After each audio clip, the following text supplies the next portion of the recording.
بسم الله الرحمن الرحيم والصلاة والسلام على أشرف الأنبياء والمرسلين حبيبنا محمد وعلى آله وصحبه أجمعين. رب اشرح لي صدري ويسر لي أمري واحلل عقدة من لساني يفقه قولي. أما بعد. السلام عليكم ورحمة الله تعالى وبركاته.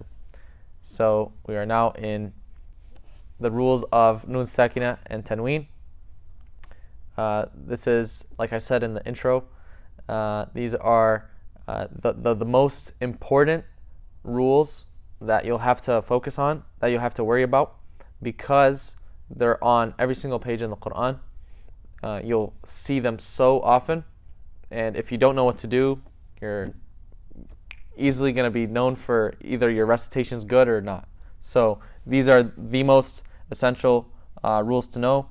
Of course, after makharij al-huruf, if you don't know how to pronounce letters, then nothing's going to sound right. And then Nun Sakin and Tanween are the most important rules. Of course, the Sahaba, they didn't have to learn makharij because their makharij were already like built in. But for Nun Sakin and Tanween, and of course the meds, they had to learn this.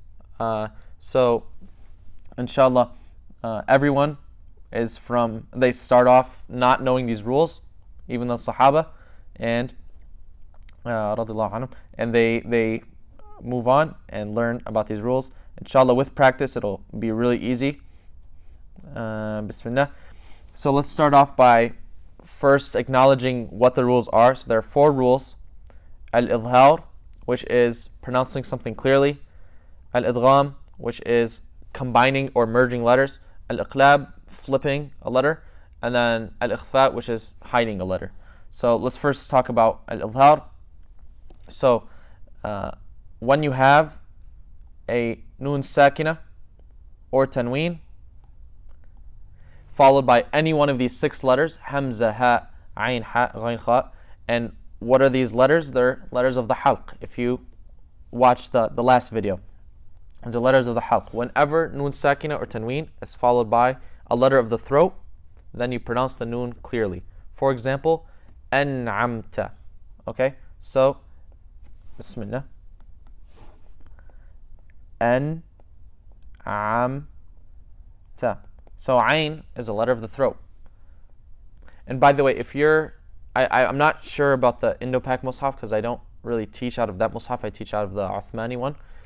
There are different markings over the Nun that you can tell which rule it is. So, and this also applies for Tanween as well. So for Idhaar, you'll find that the Nun has a sukoon over like this. So you'll see the sukoon symbol, and the Tanween, the lines will be together. Okay? So this is the example, An'amta. So that is Al-Idhaar. We have more examples over here. Narun hamiyah tusqa min aynin aniyah kufuwan ahad. Okay? So these are all examples.